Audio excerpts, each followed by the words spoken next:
नमस्कार दोस्तों, मेरा नाम है करण और आप मेरे साथ देख रहे हो प्लास्टोटेक द वर्ल्ड ऑफ प्लास्टिक्स। तो दोस्तों आज का जो वीडियो है, जैसा कि पिछली वीडियो मैंने प्रोजेक्टेड एरिया बताया था, समझाया था, कैलकुलेशन बताया था उसका कैसे करते हैं, तो आज हम बात करेंगे क्लैंपिंग फोर्स की। जैसा कि आप देख सकते हो यहाँ पे क्लैंपिंग फोर्स लिखा है। एक इंपॉर्टेंट टॉपिक, क्लैंपिंग फोर्स का जानना बेहद जरूरी होता है, बहुत ज्यादा इंपॉर्टेंट है, जिससे आपको पता चलता है कि आपकी मशीन जो है, आप अगर कोई प्रोडक्ट तैयार कर रहे हो, कोई प्रोडक्ट बनाने जा रहे हो, तो आपको कितनी बड़ी मशीन की रिक्वायरमेंट है, कितने टनेज की रिक्वायरमेंट है।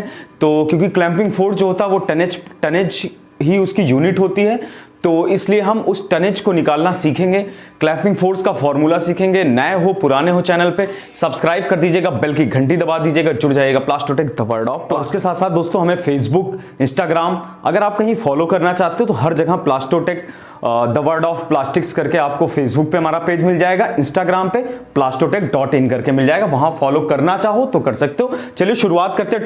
टॉपिक है हमारा क्लैंपिंग फोर्स। क्लैंपिंग फोर्स क्या कहता है, कैसे इसको कैलकुलेट करते हैं। सबसे पहले जान लेते हैं क्लैंपिंग फोर्स क्या होता है। अब बात करते हैं क्लैंपिंग फोर्स की, तो बेहद आसान फोर्स होता है।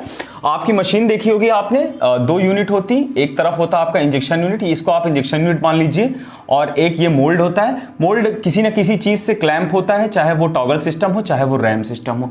तो इस मोल्ड के दो हाफ होते हैं। मोल्ड को बंद करने में एक फोर्स लगाया जाता है, इधर से इंजेक्शन फोर्स आता है और इधर क्लैंपिंग यूनिट द्वारा एक फोर्स लगाया जाता है, जिसको हम क्लैंपिंग फोर्स कहते हैं। मोल्ड को बंद करने में जिस फोर्स का इस्तेमाल किया जाता है, जितने अमाउंट का किया जाता है, उसी फोर्स को हम क्लैंपिंग फोर्स। तो दोस्तों बात करते हैं क्लैंपिंग फोर्स। जैसा कि आप देख रहे हो क्लैंपिंग फोर्स कैसे निकालते हैं, इसके बारे में बताऊंगा आपको। जिसकी यूनिट है क्लैंपिंग कांस्टेंट, जिसको हम केपी नाम से जानते हैं, जिसको हम कहते हैं clamping constant into projected area of the product. अब पिछली वीडियो में मैंने आपको सिखाया था कि प्रोजेक्टेड एरिया कैसे निकालते हैं, क्या फॉर्मूला होता है, तो वहां पे आपने सीखा होगा कि प्रोजेक्टेड एरिया कैसे निकालते हैं। अब उसी फॉर्मूला से आगे बढ़ते हैं। सबसे पहले होता है क्लैंपिंग कांस्टेंट। क्लैंपिंग कांस्टेंट क्या होता है? हर मटेरियल का एक क्लैंपिंग कांस्टेंट यूनिट होती है, एक यूनिट दी जाती, निर्धारित करी गई है कि इसका एक क्लैंपिंग यूनिट, एक क्लैंपिंग कांस्टेंट फैक्टर होगा।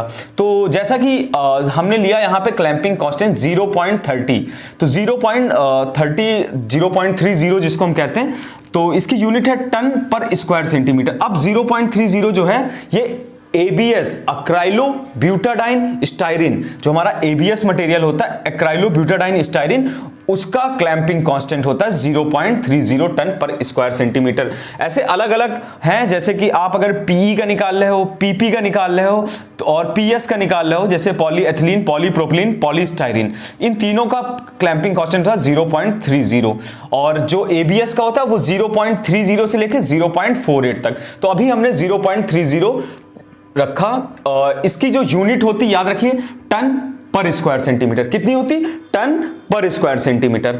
इनटू किया हमने, फॉर एग्जांपल किसी भी प्रोडक्ट, जो हमारा प्रोडक्ट था उसका हमने प्रोजेक्टेड एरिया निकाला। प्रोजेक्टेड एरिया हमारा कितना आ गया? 475 स्क्वायर पर सेंटीमीटर, या आप सेंटीमीटर स्क्वायर, दोनों इसको लिख सकते हैं, दोनों सही होता। तो यहां पे देखने वाली बात थी कि प्रोजेक्टेड एरिया जो है वो किस यूनिट में आएगा, हमेशा याद रखिएगा, mm में मत निकालिएगा, स्क्वायर पर सेंटीमीटर में निकालेगा। इससे जब आप क्लैंपिंग फॉर्मूला लगाओगे तो एक फायदा होता है, जब हम इन दोनों को मल्टीप्लाई करते हैं, क्लैंपिंग कांस्टेंट और प्रोजेक्टेड एरिया का, तो स्क्वायर सेंटीमीटर से स्क्वायर सेंटीमीटर जो हमारा कट जाता है, बचता सिर्फ, जैसे 0.30 इंटू 475 किया तो 142.5 टन, यहां पे टन था, टन बच गया था तो टन निकल के आ गया, मतलब 142.5 टन, 142.5 क्लैंपिंग फोर्स है। अब इसके क्लैंपिंग फोर्स के साथ एक सेफ्टी फैक्टर दे दिया जाता है कि सेफ्टी के लिए 10% का एक जितनी यूनिट आती है उससे 10% बढ़ा के सेफ्टी फैक्टर दे देते हैं। तो ये टोटल कर लेंगे तो आप 152.5 टनेज के लगभग जो है आपका आ जाएगा। अब 152 टन की मशीन तो आती नहीं है, 152.5 टन की मशीन नहीं आती, तो आप क्या करोगे, आप इससे ऊपर जो भी आपको मशीन मिले 10-20 करके 160 टन 180 टन वो मशीन आप ले लीजिए, प्रोडक्ट आपका एकदम चकाचक बेहतरीन चलेगा। तो इस तरीके से टनेज का कैलकुलेशन करते हैं। एक और फॉर्मूला होता है जिसको इंडस्ट्रियल फॉर्मूला कहते हैं क्लैंपिंग फोर्स का, वो जानना जरूरी है क्योंकि वो और आसान होता है। तो इसमें क्या होता है, बहुत आसान, क्लैंपिंग फोर्स निकालने के लिए एक फॉर्मूला रख दिया गया 350, एक फैक्टर रखा गया 350 into projected area. Projected area आपका क्या निकल के आया स्क्वायर सेंटीमीटर में, अपॉन 1000।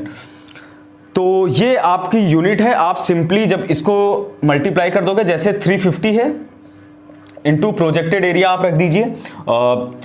जैसे कि आपका कितना प्रोजेक्ट एरिया आया, जितना भी आया उसको रख के अपॉन 1000 कर। जैसे कि प्रोजेक्टेड एरिया मान लीजिए हमारा आया 450 और अपॉन हमने कर दिया 1000, 0 0 कट गया। इसको मल्टीप्लाई कर लीजिएगा 4.5 35 into 4.5 is equal to multiply कर लेंगे। जैसे फॉर एग्जांपल 4.5 है, इसको हम 0 कर दें तो 35 इंटू 4 कर लीजिए पहले। 35 इंटू 4, 5 4 जा 20, 4 3 जा 12, 140 और 140 और 35 इंटू 5 कर लीजिए। 5 5 जा 25, 5 2 5 3 जा 15 टू 17 और यहाँ पे आ जाएगा 17.5 तो 140 प्लस 17.5 5.75 157.5 टन की आपको मशीन की रिक्वायरमेंट है, क्योंकि इसमें सेफ्टी फैक्टर काउंट नहीं होता है क्योंकि ये इंडस्ट्रियल फार्मूला है। तो 157.5 टन की मशीन भी आपको नहीं मिलेगी, तो 160 180 टन जो आपको कंपनीज प्रोवाइड कराएं उस हिसाब से आप इसको कर लेंगे। तो दोस्तों ये एक बेहतरीन और बेहद इंपॉर्टेंट कैलकुलेशन था जिसको हम कहते हैं क्लैंपिंग फोर्स कैलकुलेशन। उम्मीद करता हूं समझ में आया होगा। ऐसे ही टॉपिकल वीडियो सीखने के लिए सब सेक्शनल मतलब A to Z सारी चीज़ें सिखाऊंगा मैंने जैसा कि वादा किया था जब मैंने चैनल को शुरू किया था, और लगभग मैंने ऑलमोस्ट इंजेक्शन मोल्डिंग बहुत सारी चीज़ें बताई। आगे आने वाली वीडियोस पे हम और डिटेल में सीखेंगे। थोड़ा कोरोना का पैंडेमिक जो है ये थोड़ा कम होगा, तो उसके बाद हम क्या सीखेंगे कि एक एक पार्ट को हम वीडियोस के थ्रू आपको ले चलेंगे, सिखाएंगे कैसे उसकी असेंबलिंग होती, कैसे क्या चीज़ें, सारी बहुत मज़ेदार कंटेंट्स आने वाले आगे। चैनल को सब्सक्राइब कर दीजिएगा, बेल की घंटी दबा दीजिएगा और जुड़ जाइएगा प्लास्टोटेक द वर्ल्ड ऑफ प्लास्टिक से। चलता हूँ दोस्तों, नमस्कार, जय हिंद, जय भारत।